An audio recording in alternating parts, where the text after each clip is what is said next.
Okay, welcome everyone to Faces and Places in Fashion. If you are new to the class and haven't been here before, we're always open to the public, and you're welcome anytime at 4 o'clock on Monday evenings. Today we have a very special guest, Nell, who's the founder and CEO of Hill House Home, a digital-first lifestyle brand offering fashion, home, and accessories that brings beauty and joy to everyday rituals.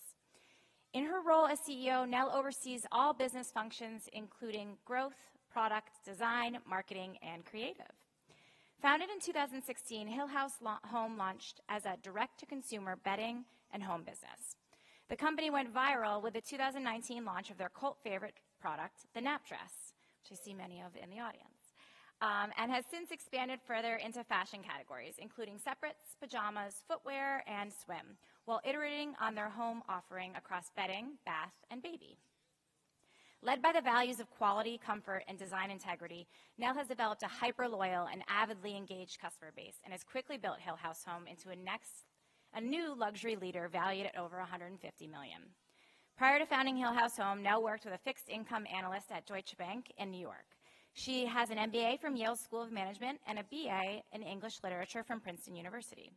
Nell has been included in the Forbes 30 Under 30 and been featured in New York Magazine, Vogue, New York Times, The Wall Street Journal, and more. She lives in New York City with her husband and 3 young children. Thank you so much for being here.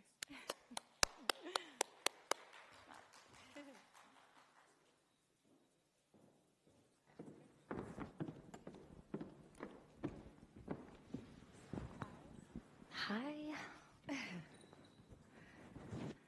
Well, I wonder if you could just start with telling us what your career was like before you became a business owner. Yes. Oh, okay. I was just checking it worked.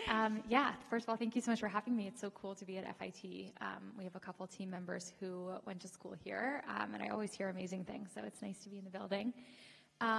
So before I founded Hill House Home in 2016, straight out of business school, and before that, I, as you mentioned, worked in finance.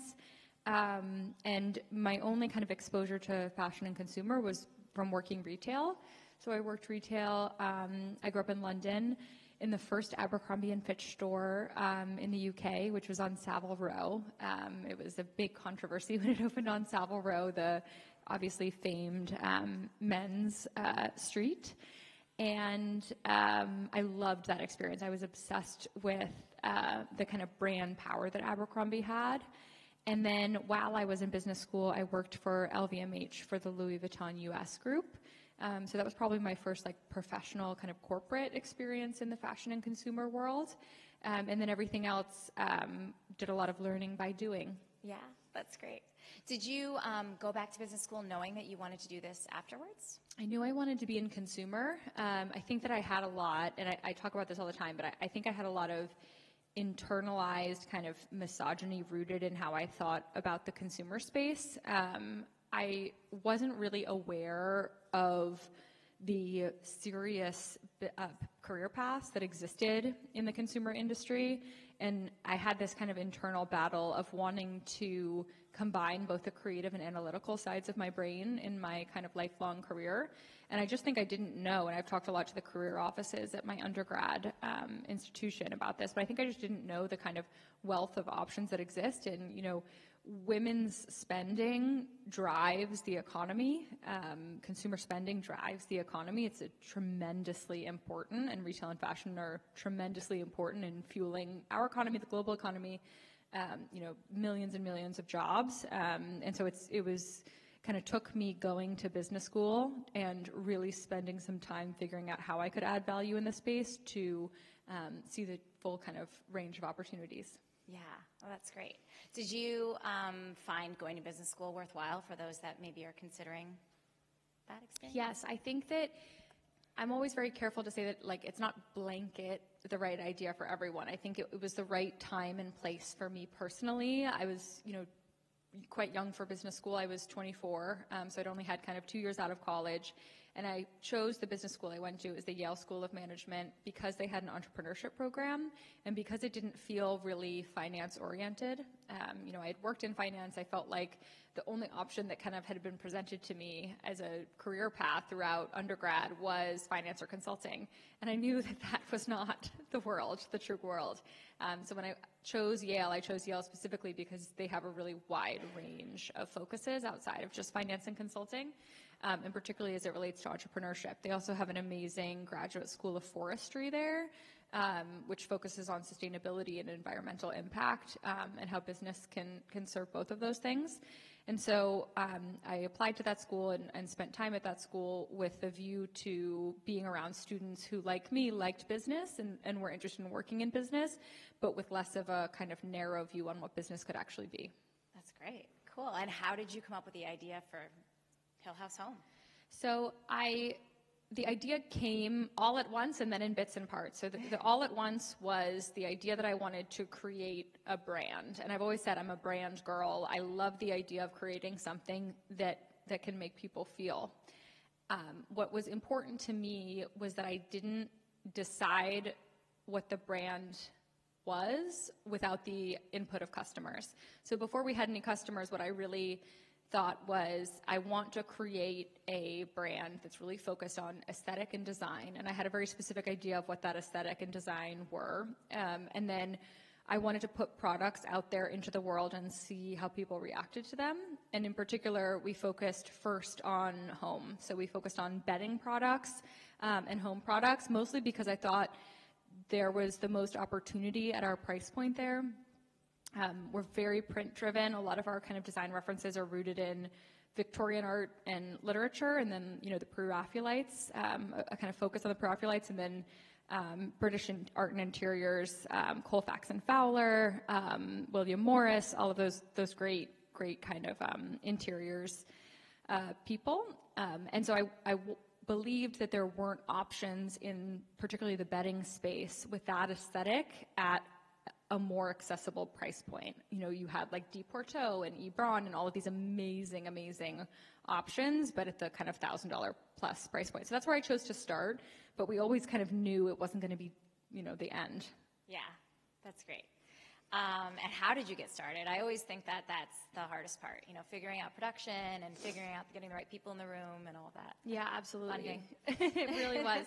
So I tried to fundraise for the business and was totally unsuccessful. Everybody said no, which was the best blessing that ever could have happened to us. I've always said, I think if we had gotten funding in 2016, we would have ended up as a mattress company, which is, great for mattress companies, but that's not where I have value to add in the world. And because we got all of those no's, I had to start really small. So I was the only employee. I worked with kind of one consultant who I was very, very close with at the start, and he had a background in interior design. And so he and I worked together to kind of like sketch the first couple rounds of bedding, and he and I found a manufacturer who was willing to work with us on very low minimum order quantities. I'm talking like, 10 or 20 pieces. Wow. And this guy was about a 7-hour drive outside of Paris, a Turkish supplier, really wonderful guy. And we, owe the beginning of our business to him. So that was a really great relationship that we developed. And we started that small with, an order of kind of 10 or 20 pillowcases and then moved from there. Wow, that's great. And did you mostly start off by pushing the interior design side of things, or from direct to consumer right away? I think I really love marketing. And so I think that early on, I loved the idea of telling a story around specific products. And there was one product that we had that went kind of, viral in its own way back in 2016, 2017. And it was a 12 by 16 pillow. So it's a boudoir sham, a mini pillow. And it was not coincidentally the same kind of introductory pricing as many of our nap dresses. It was $150, and it was the perfect gift. So it was like a great housewarming gift, a great baby gift, and that was our hero product. And so we spent a lot of time focusing on this mini pillow and making it really fun and exciting, all with the kind of like central vision of your environment and your home can have a profound effect on your mental health. And doing little things and adding those little beautiful moments into your daily routine can make you just straight up happier to live your life. And so this boudoir pillow, for me, it was a really something I love to just like add a little bit of spice to my room and to my bed. And then you could monogram it any way you wanted. So that was our first kind of little hero product, and built the business in the first couple of years. That's great. And then, as I mentioned in your bio, a big kind of shift in the company happened in 2019. I don't know if you want to tell the story about behind that. Yeah. So, I mean, I think in my heart, I've seen a lot of people in the past couple of years who kind of knew me in like middle school, lower school, that kind of time. And they said, oh God, it took you long enough to get to fashion. And that was like such a wake up moment for me, because I think internally, you know, that's the correct response. I've loved clothing, the straight up art of putting clothes on my body since I was, you know, a child. I remember having like a life-size Barbie when I was, you know, 6 or 7 years old, and wearing that life-size Barbie's, you know, shoes and clothes to school every day and refusing to take them off. And it was just such an important thing to me, and always has been. But I think I had a lot of insecurity over not being experienced enough to start a fashion brand. And so I held back. I really held back. And I think that's good. I think it's good to have some humility in that sense and not think that you're creating something totally revolutionary. And the nap dress came about because I had my first child in 2016, kind of right after I launched the business. I found out I was pregnant, and I was having a hard time finding clothes that I felt like could go through every kind of moment of my life, right? So from like an early morning meeting with an investor to a preschool pickup to drinks with my friends. And I also had this very specific need that I talked about all the time, to not have to unzip my dress when I sat down to eat lunch at my desk. I'd be like sitting there over my food, and I'd be like, oh, I have to unzip this dress. And I love a waist moment in a dress, and I always have. So I wanted to make a smock dress. Smock dresses were not revolutionary in any way. My grandmother wore smock dresses in the 1950s. I remember in middle school wearing Juicy Couture smock dresses. And so that's always an important thing to say. I don't think we were like doing anything really revolutionary with a smock dress, but we spent about a year working on our specific type of smock dress, and so that the smocking had enough tension that it held you in. You didn't feel like you had to wear a bra, or I felt like I didn't have to wear a bra. Some people want to wear bras with them. But then it also wasn't so loose that it kind of fell apart in the wash. Spent a long time working on the tension of our smocking and designing a very small line of what we called nap dresses. Nap dress was never supposed to be a term that other people really even knew about. It was an inside joke. It came from me saying I want to be so comfortable that I could take a nap at any moment. I could just lay down whenever the nap, comes about and take it. And it turned into, something much bigger, which was certainly a surprise to us. But we did not set out saying, like, this is a viral product. We have this strategy for this to go crazy. It really had a life and a mind of its own, and with some, distance from it, I think I can really see how important it is that the product itself is a good product in order for that to happen. Yeah, you were filling a niche in the market, and obviously everyone felt the same as you. Yeah, which is great. Backtracking slightly, so in undergrad, it seems like you studied English literature. Mm-hmm. What did you feel like was the best part of your experience in undergrad that you've carried with you?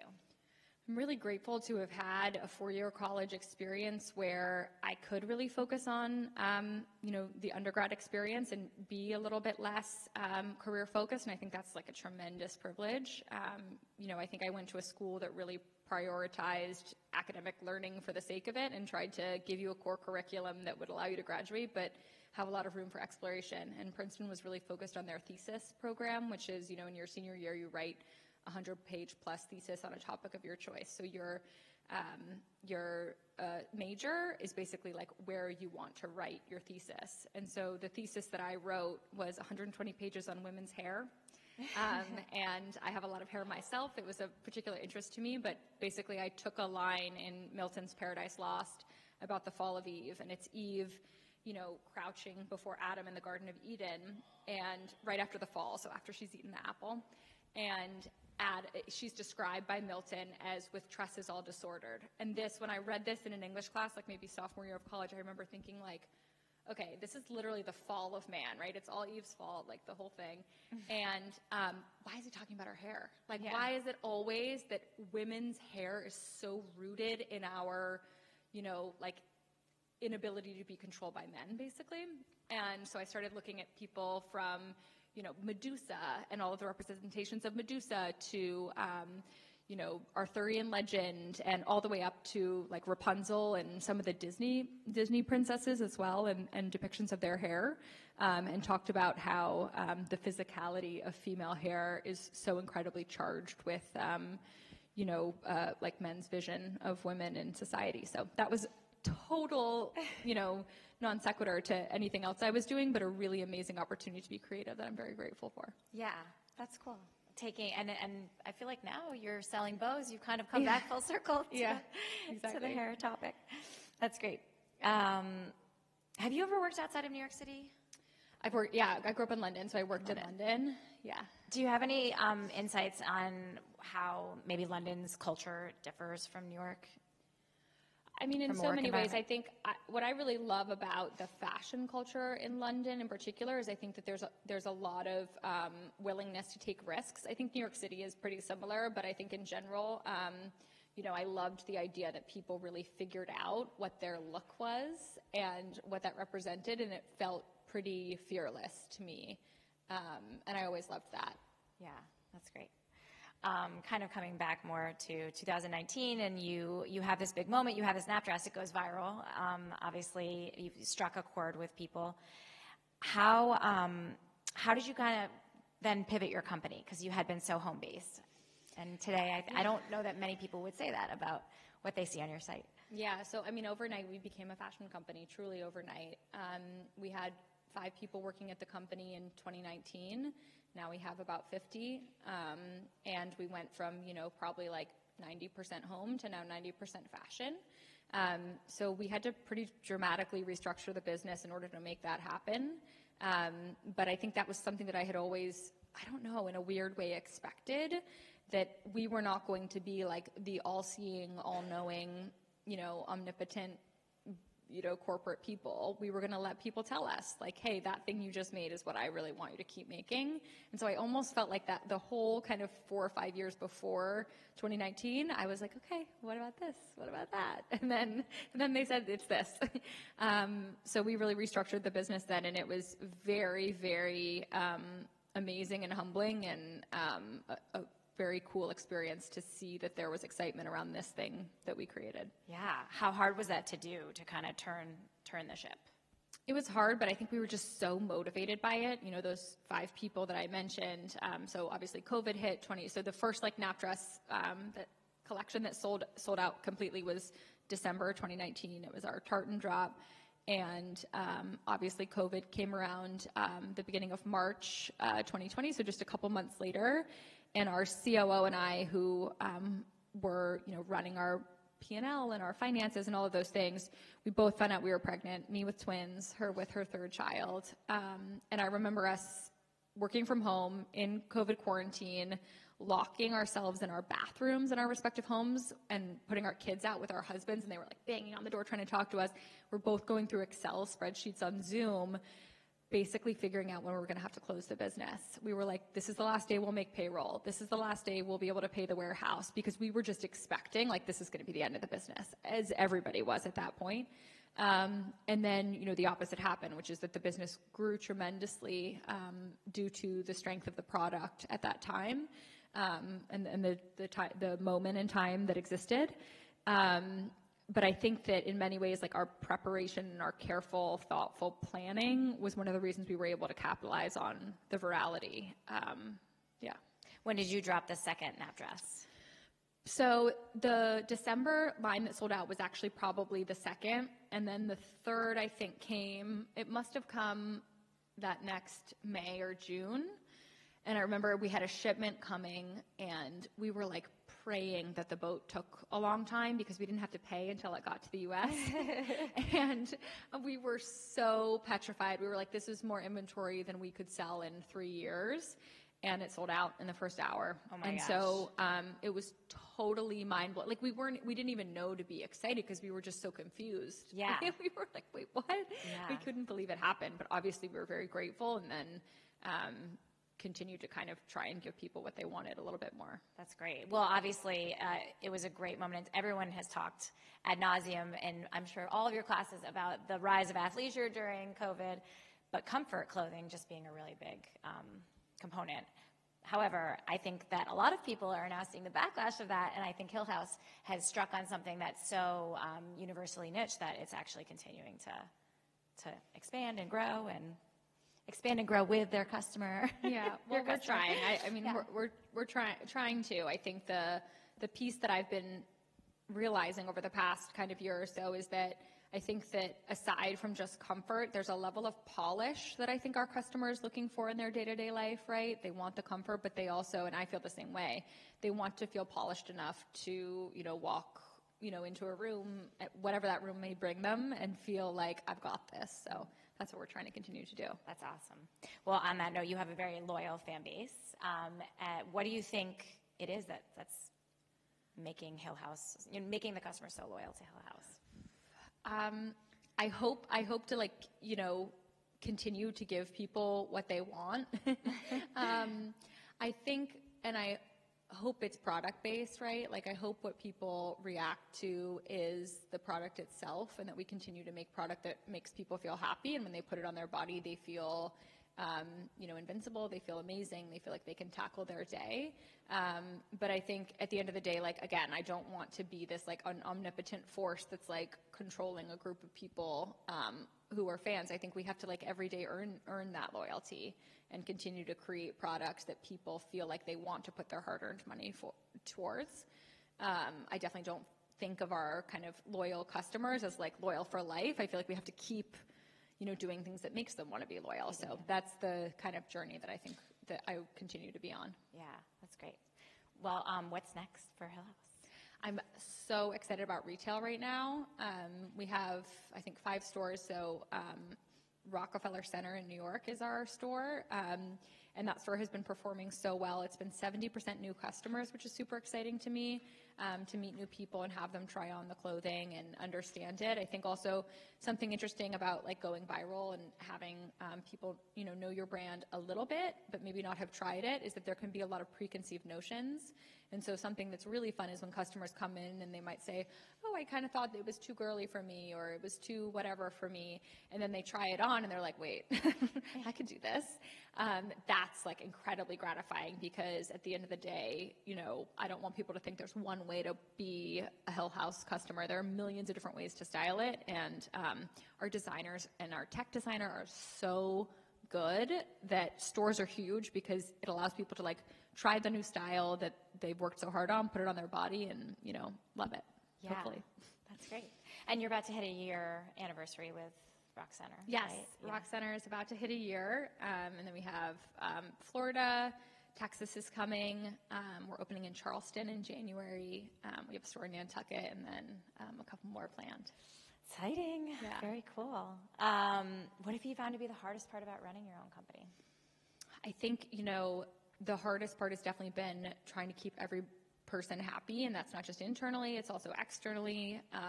I think I'm definitely somebody who wants everything to be roses and flowers all the time. Literally, I put roses and flowers on all the dresses, and that's just not possible all the time. So I think that's probably been one of the biggest challenges for me is, trying to keep everybody feeling really excited internally and externally about the products and the business and all of those things. Yeah. And what has been the best part? The best part is my team. I am just I feel so lucky to work with such talented people every day.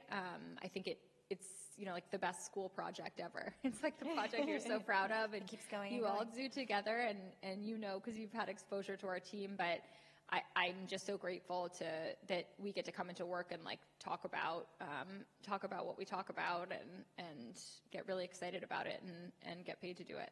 Yeah, that's awesome. Where have you gone travel-wise through Hill House Home? Yeah, so we produce all over the world. I've been lucky enough to go to some of the factories that we produce at, but some of my favorite trips have been Portugal. We make we make all of our pajamas in Portugal. We make bedding in Portugal, some baby products, and it's like a couple factories there, and that's been really fun because I was able to do some product, this is pre-COVID, so I was able to do some product development there, like literally on site, do some design and PD. That was amazing. Been to Italy for some of our shoe manufacturing, and then we travel for shoots a lot. So we were lucky enough to just shoot our tartan collection in Scotland, right near Balmoral. That was really awesome. And yeah, hopefully more travel coming. We just started working with two amazing factories like in the past 3 years. One's in Poland and one's in Vietnam, and I love them, and so I'm desperate to go visit them too.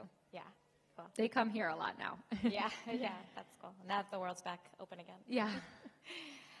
Do you feel like you ever had a time in your career that you made a big mistake, and what did you do next? All the time. Yeah, all the time. Yeah, I think there are so many mistakes. My mistake that I've been we actually are having a big mistakes meeting next week where we're trying to go through all of our biggest mistakes from last year, which it sounds like torture, but I think it's really, especially for a group of women who are pretty perfectionist oriented, I think it's really important to just be like, no, of course we didn't know. How are you supposed to know what's going to happen? But, figure out why it was a mistake and go forward. But the mistake I've been really talking about a lot is, so we launched shoes 2 years ago, or 1 year ago, Haley? A year and a half, and I'm wearing a pair right now.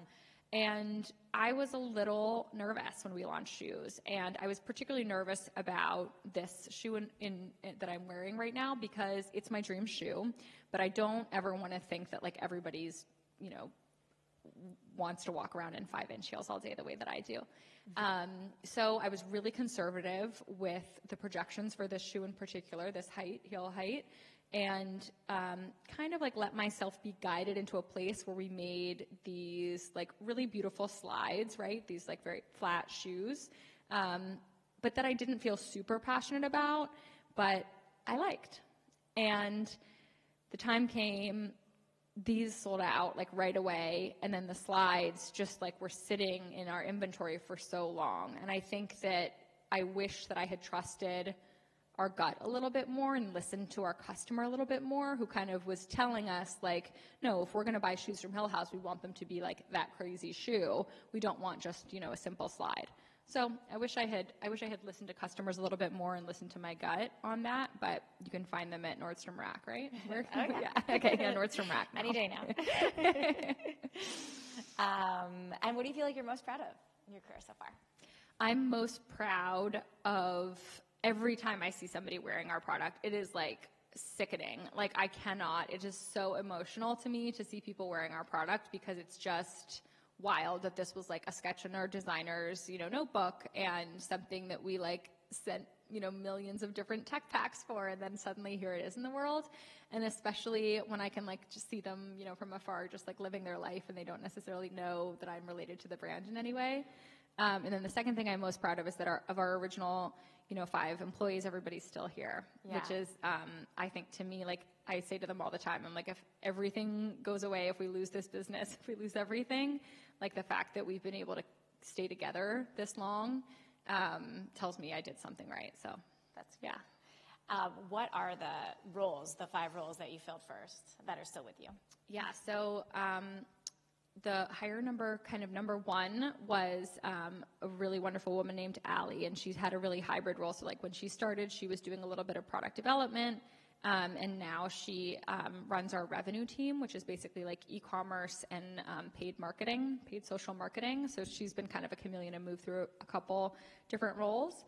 And then the next hire was Sarah, who's our design director. She started in customer service and now, leads the whole design team, which is really amazing how she's grown.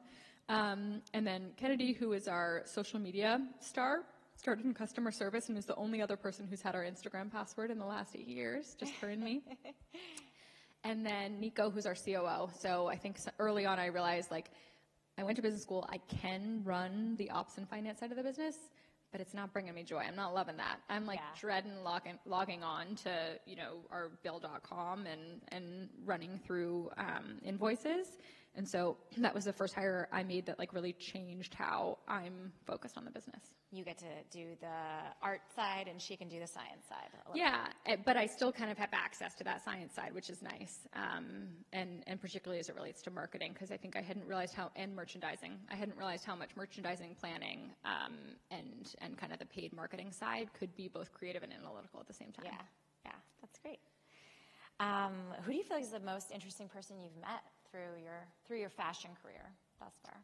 So on the sourcing side, after that first factory that we found, I felt pretty paralyzed by the idea of finding new suppliers to work with.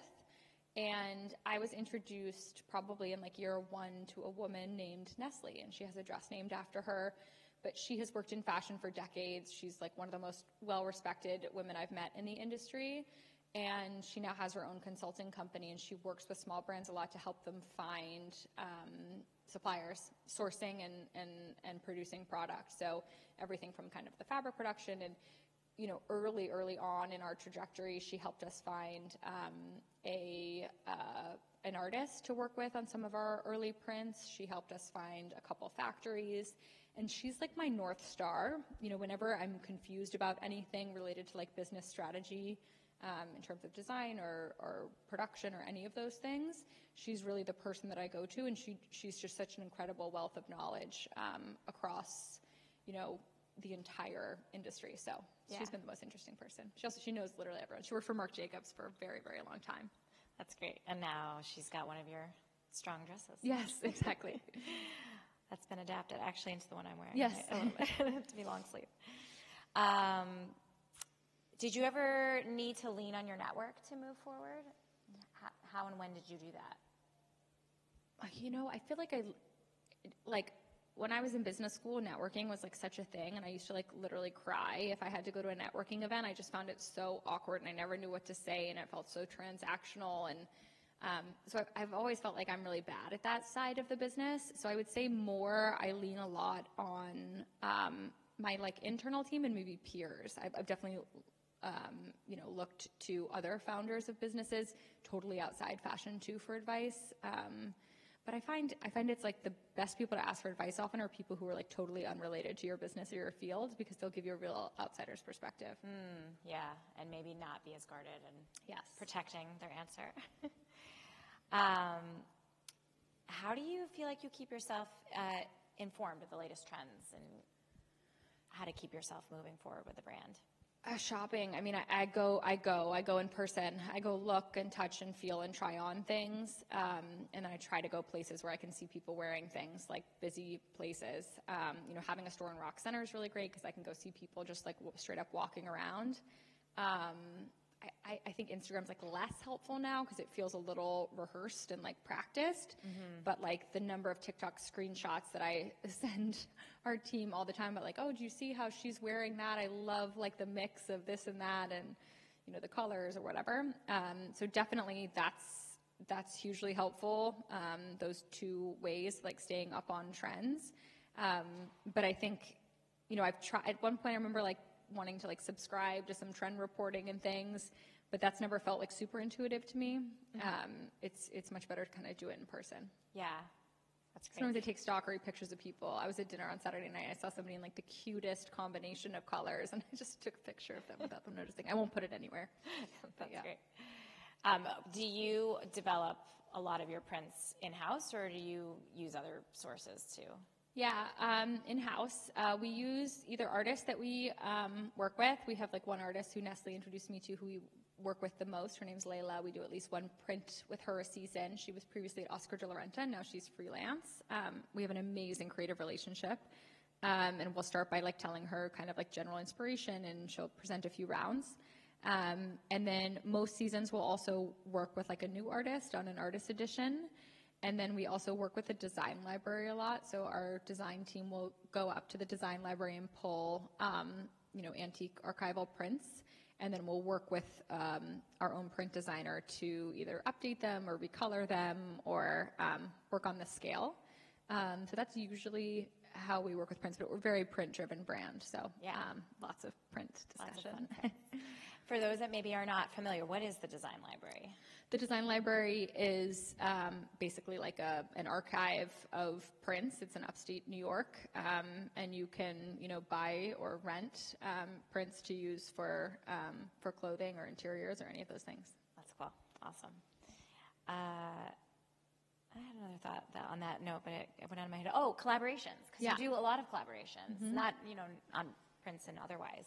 How do you get those started, and how do you negotiate that, I guess, or any advice on that front? Yeah, I think we've made mistakes in collaborations too. Our first really big collaboration was with Netflix and Bridgerton, and that was an incredible opportunity. It was through Mina Harris's company, Phenomenal, and when they reached out to us saying, "Do you want to make Bridgerton dresses?" We were like, "We will literally lay down on the floor and do anything you need for us to do this." But it was very, very last minute. It was very... This is season 1, Bridgerton, too? Yeah, season 1 of Bridgerton. Very quick turnaround. So I actually had this artist who I had been totally Instagram stalking named Diane Hill, who is a chinoiserie painter based out of London. Literally called, DM'd her, said, "Any chance you can get on the phone?" Asked her, told her the timeline. She was like, "I'm down. Let's do it," which was amazing. But we bought way too few. It sold out in literally 5 seconds, and we thought we were ordering a lot, but I wish we had had more. And also, it wasn't sold. This was a tough thing. It wasn't sold on our site. It was sold on Phenomenal's site, so we didn't have the visibility and control that we normally have to know how fast things are selling and all that. So that was an amazing aesthetic collaboration, but I think the customer experience was not what I wanted it to be. But it was really fun. And those now resell a little bit on eBay and Poshmark and those places, which, I always it's cool to see, but I wish they weren't being priced up because, that's not what we meant to have happen. Yeah. But then other collaborations, I was just saying, Haley and I were just talking, and I think we get probably out of every 100 collaboration inquiries we get, even if we wanted to do all 100, only 2 of them would actually come to fruition, because it's really hard to put 2 companies together in pursuit of one launch. Just from a internal working perspective, but they're always fun when they work. Yeah. Well, and then the last couple of weeks you launched the Wicked collaboration, which is really That was really fun. So Wicked, the Broadway musical, had their 20th anniversary last week, and their Tony Award-winning costume designer worked with us to create 2 dresses, and that went really well, and that was really fun. That's awesome. Yeah. So they have, if you haven't seen it, there's a Glinda dress and an alphabet dress, and they're fun. They're really fun. Yeah, green and pink. Choose your side. What would you say is your style philosophy? Live your truth. Let your freak flag fly. That's what my mom used to always say to me. She used to be like, "Nell really marches to the beat of her own drum. She really wears whatever she thinks is what she wants to wear." And I think that's great. I think it's really empowering. It's important to me, I'm, a white privileged woman, and this is not how, and I wear a straight size. This is not how the brand is supposed to look. There's no supposed to look. It can look however you want it to look. And so I'm always very anxious to show that, not just tell it, in how we portray our clothing and the models we hire, all that stuff, because I don't want one style philosophy for everyone. Love that. That's great. You mentioned a little bit about you're starting your journey on your MBA program and being a little bit more focused on a sustainable mission, and I'm wondering what's happening at Hill House toward that end. Yeah, I think one of the most interesting things happening in fashion right now is tracing. So tracing is something that we're very focused on, and we've been working with a company called Transparency One for the past couple of years, and Transparency One basically allows us or facilitates us auditing all of our factories. But we want to not only audit every single factory we work with and have them be third-party kind of surprise audits on a regular cadence, but also audit, the third-tier and fourth-tier suppliers that are producing the fabrics, printing, the buttons and every kind of level of things that go into Hill House products. So I think that's like a huge challenge in the industry right now, is having the capability to like accurately trace to each tier of partner.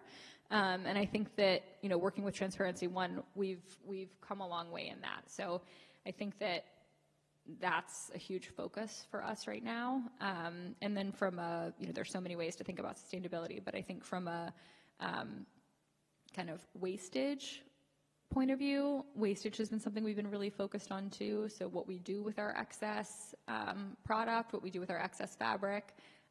We have a little wastage project where we make, our hair accessories, and we make some dolls, and we make some smaller things out of like excess cuttings from our prints. And then we also, it's little things like all of our protos for future seasons come in cuttings from our last season. So like spring 24 is like all in this fabric because we bought a lot of this print. But little things like that I think really help us and contribute to overall a more kind of sustainable brand from all perspectives. That's awesome. Very cool. Well, so as a class, we developed 3 questions at the beginning of the semester that we're asking all of our guests. And the first one is, looking back at your journey, what do you think is the most important decision you made in your career, and why? I think the most important decision I made in my career was to surround myself with people who are really rational and humble. Don't think they're too big a deal, and really will tell it to you straight. And that's Nico for me. That's my COO. Yeah, that's great.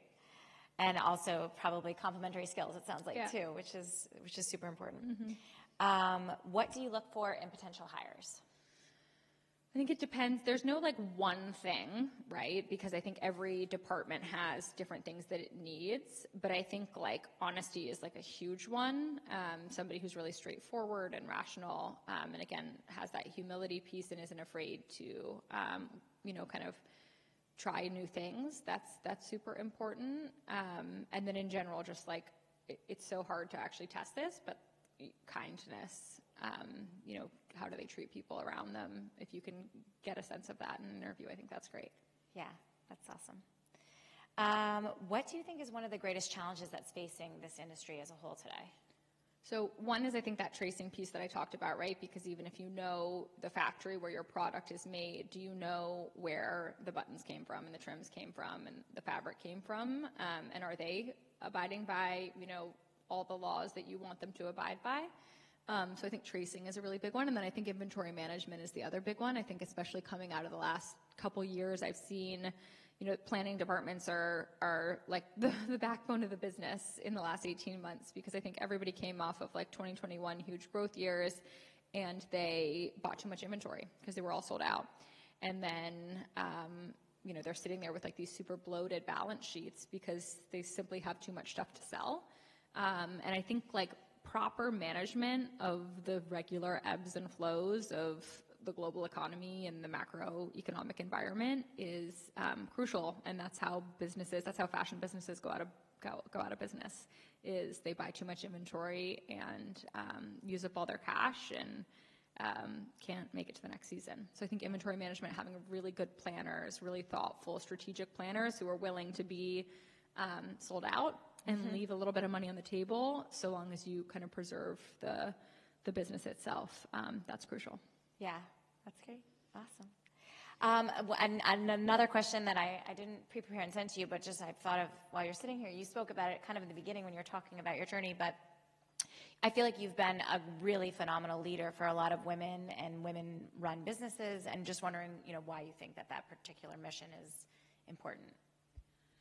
Well, yeah, I mean, again, I think that's something I'm going to have to earn every day. I don't know. I never really know what I'm doing. Some days, especially Mondays, I've been telling my therapist, I'm like, I don't know if I'm good at anything. But I think just that element of being really honest about what you know and you don't know is really crucial. And I think that's developed within Hill House, like a culture of it, like being okay to be wrong and being okay to get things wrong. And that's what I hope we continue to do. And then in particular, I think as a working mom, I'm, not able to do this without the support of my own mom who lives in the city and really helps me with my kids. And I think I'm very motivated to continue to, be my own person outside of just, a mother and just a friend and all of these other things, because I think those were choices that my mom and many other generations have not had before. Oh, that's great. I love that. Well, thank you for answering my questions. I know there are probably quite a few in the audience. We have microphones set up. Olivia, if you want to maybe kick it off, and then you can pass it to the next. Yeah, that's great.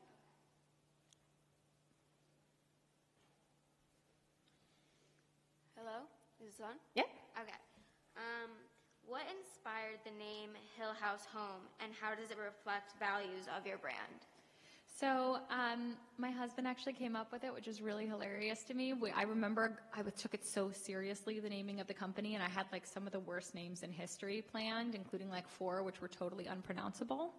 But one day we were walking, and he said, "What about Hill House?" And Hill House had come from 2 different things in my life. So my brother, growing up in London, had gone to a school named Hill House, and then my business school was on Hill House Avenue, which is a famous street in Connecticut that Mark Twain once called the most beautiful street in America.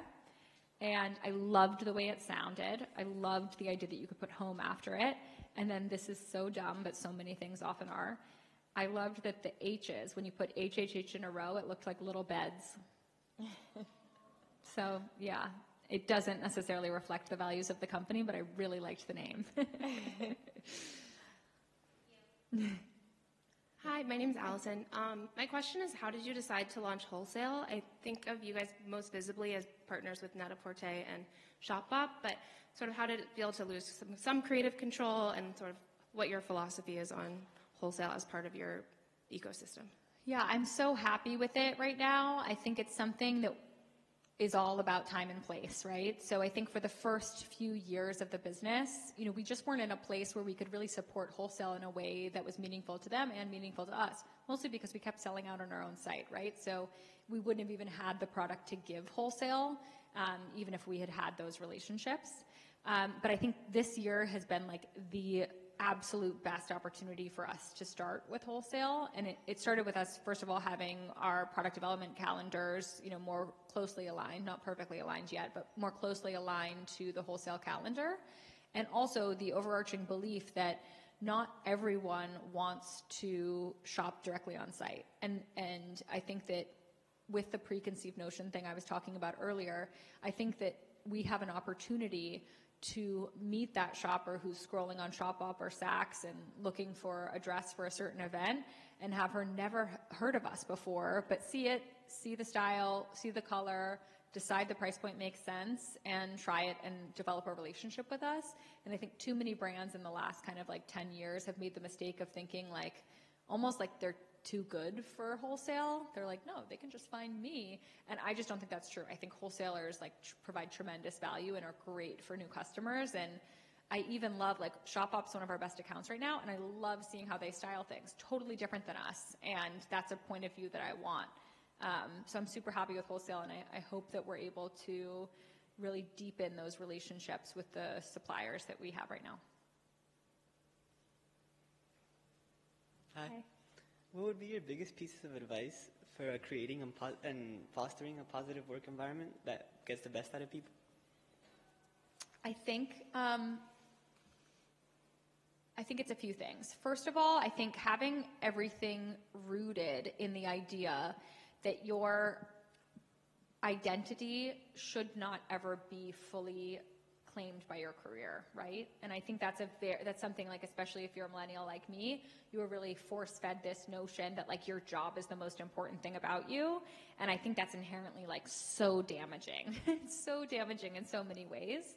So I think first of all, really setting the tone that regardless of how important this company is, it is not the most important thing in your life. And so that starts with policies like a hybrid workplace and, bereavement leave and, a thoughtful health insurance and 401k. So it starts with your policies, but then it also starts with how you talk about work and how you even email people. So like, Haley, who's here from my team, she loves a scheduled send email because if she's working at 9 p.m., she doesn't want to insinuate that you're supposed to be responding to her at 9 a.m.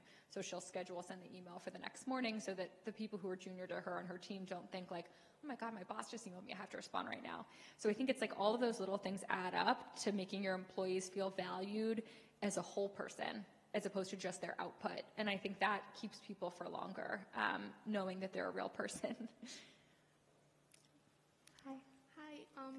What advice do you have for aspiring entrepreneurs, particularly women looking to start their own business in the fashion industry? I think start as small as possible. So if it's one product, if it's one garment, if it's one thing, start there. And, in business school, they talk a lot about, in entrepreneurship, your minimum viable product. And they usually mean that when it comes to like a tech startup or something. They're basically saying like your website. But your minimum viable product in a fashion business could be a sketch of a dress, right? And getting that out into the universe and taking pre-orders and seeing how people react to it. One of the best things that happened was we had our loyal group of customers at the beginning told us, please add pockets. And our designers and our tech designers were like, you cannot add pockets. It will like kill the smocking. And our customers kept saying it, and so we really worked on it and figured out a way to make the smocking not get loose with the pockets. Now we have pockets in almost all the dresses. So I think once you have that core group of like, it's basically like your first customers, they can help guide you. So start small and then really listen to the first adopters of your product. Thank you so much. Yeah. Hi, my name is Lizzie, and my question was, do you have any mentors, and has any of the advice that they have given you like stuck through like your whole journey up until now? Yeah, so the woman, Nestle, that I was mentioning earlier, I definitely see her as a mentor, and I think some of the advice that she's given me was around like the relationships with your suppliers, and it kind of goes back to this like company culture thing of, your suppliers are not like an FOB cost and a number on an Excel spreadsheet. Like they're real people with real families and real things going on in their lives. And so a really important thing is to develop those relationships and let them know how special they are to you and how meaningful they are. Make them feel part of your business. And that was huge to me. I think that like unlocked something in me. Like, okay, even if they're not like on your payroll, right? Your suppliers are so fundamental to everything you do.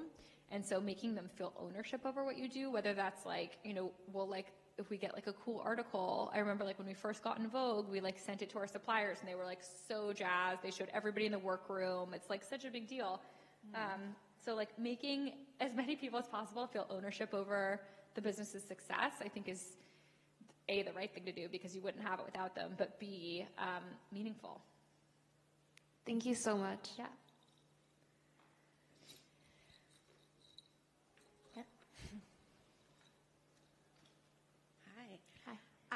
The brand is just, the trajectory has been so amazing and so fast and exciting. I just wondered, now that you are where you are there any other startups that you think are interesting or that you're looking at or that you're looking at as either competition or as admirably?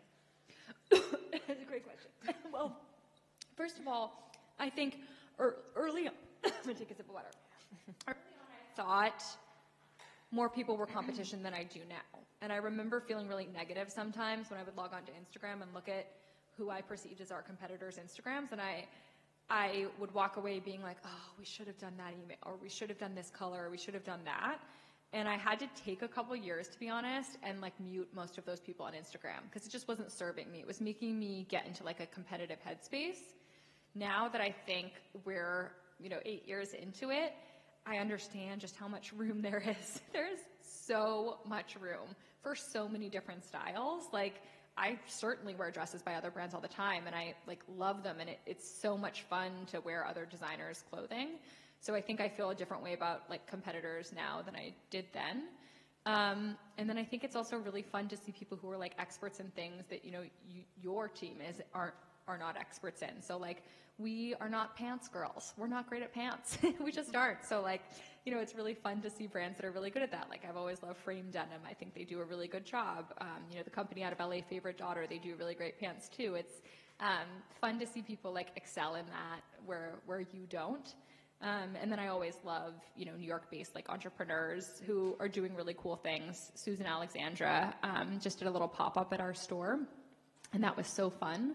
And then the brand Attersea, I have been wearing that constantly.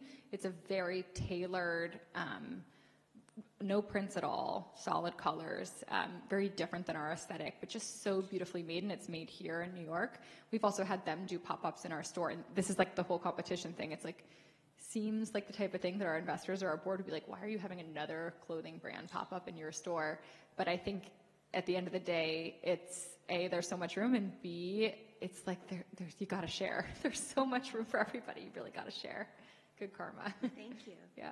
And it brings in a new customer, which is also good, Yeah. right? Especially if they're more solid based and it's not a direct overlap. Yeah, exactly. I think if you're doing like the exact same price point, like that is dumb. The exact same price point, the exact same product, that is dumb. But I think that like the best thing that ever happened to me was getting out of that like competitive mentality. It doesn't mean I don't have my days. Like sometimes I look at Instagram and I'm like, oh, they're doing better than us. But then I remember it's not a zero-sum game. And talk to my therapist. Yeah. I mean, one thing we didn't touch on at all is just how authentic and real your Instagram presence is, both your own personal handle as well as Hill House's. And how do you stay true to that? Because that's definitely hard to keep going. Yeah. So Kennedy, who runs our social media, and I were laughing because we were looking at some of our posts from 2016, and we were like, wow, we were really like, we had a different vibe then. We were like trying so hard and thinking through every caption so intentionally. And again, it's been a customer response. Like you can, the nice thing about Instagram is you get a report card, at the end of every day. Immediately, yeah. You can see what the engagement is. You can see what people really like. And so like one of the things that has the best engagement for us on Instagram is what we call like outfit recipes. So it'll be like a what to wear. We're doing one for Thanksgiving right now. What to wear Thanksgiving, what to wear Halloween. Your Halloween one was really cool. Oh, thank you. And again, we include other brands in that because that's what we would naturally want to wear. Yeah. And so what we've seen with social media is like the more we do what we would want to see personally, the better it is. And so that's kind of the North Star. The less seriously we take ourselves, the better it does. Yeah.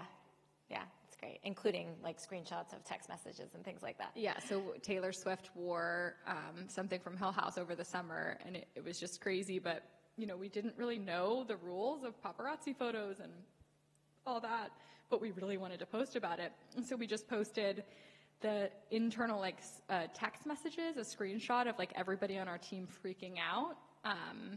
And that was that. So Yeah. It was our best post ever. Our most liked post ever. Taylor Swift, Yeah. the Midas touch. Yeah. What other questions do we have out there? Yeah, sure. I'm curious, you talked a little bit about trends, but sort of how do you decide to play into what trends? Like right now I'm thinking like red and ballet flats, and you guys seem to be very true to like your brand and not deviating too far to just be too like a general fashion brand. I don't know how to phrase that. Yeah. I think if we internally are really loving a trend, we do it. And that's kind of that's our internal compass, which is why I think it'd be so much harder to work somewhere where we didn't feel like our design team were the customers. And then there are some things that we know are not our vibe. The ballet flats thing is really interesting because like we're total ballet flat people. Like I wear them all the time. I love so many of the ballet flats on the market, but like we just missed the timing. So, and there are a lot of great ones on the market too. That's the other thing. Like I remember somebody saying this summer, like, well, you should just make the ballet flats now. They're so in, you guys love them. And I'm like, no, amazing ones exist. Like I don't need to make more. The pricing's there, the quality's there, and a bunch of different brands. So let's not do it. So I think it's mostly like trusting our gut and then also not going too crazy in the trendscape, trying to stay like a little consistent because I think that's like what our aesthetic is anyway. I like that. I remember a moment when colored denim was really, really hot, and I was working at Ralph Lauren, and everyone was like, we have to have colored denim. But everyone said that. And then you went to the floor that spring, and every single brand had a full color palette of 5 colored denim. And did anyone sell their colored denim? No, they didn't, because no one could win when it was that saturated. So you have to be careful. We try to do the trends more in like how we style things. So like, putting cowboy boots with our dresses, but not making the cowboy boots, that kind of vibe, as opposed to, starting the trends like with our products themselves. Yeah, that's great. More questions? Yeah.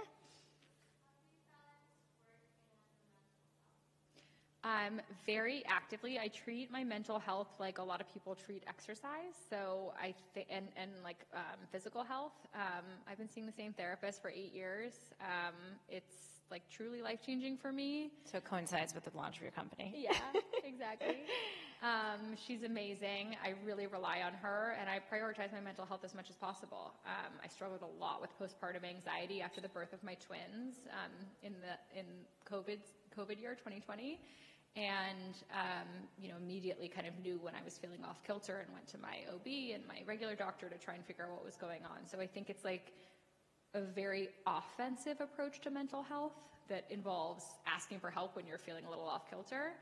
And then also this idea of trying to remember, the way I was talking about our team, trying to remember that like I am not this identity. I'm also just like a straight up person outside of work as much as possible. That's great. I like that. Anyone else? Great. Well, okay, go for it. Yeah.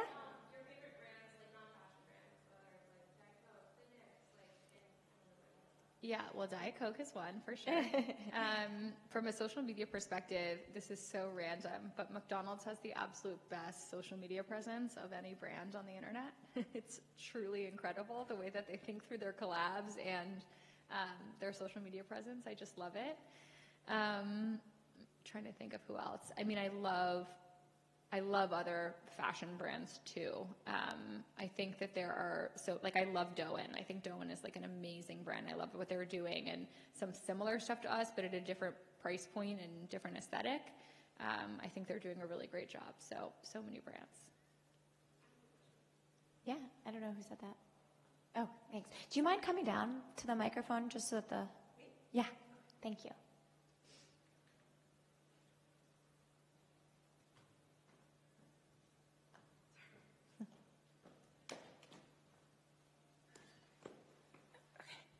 Hi.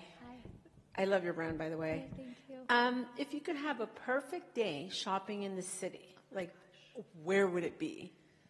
That's a great question. Well, so I think I would start at Saks because of the pure optionality there. You could stay in that building and go to so many different places, which is really fun. And then I think I'd walk through Rockefeller Center and go to the Todd Snyder there. I love looking at their men's clothing. I think it's so awesome. Go to the J. Crew there, all of those things. And then I'd probably go to the Lower East Side and look at some of the more thrift and vintage stores. And then I'd probably go over to the West Village to Bleecker Street and shop some of the newer D2C brands, and then end with a delicious dinner at Via Carota. Thank you. Yeah, Sounds like a nice Great little question. Saturday right there. Anyone else? Don't be shy. Oh, well, thank you so much for being here. This is so great to hear your journey, and we love Hill House. We're going to keep following along. Thank you. See what's Thanks, next. guys.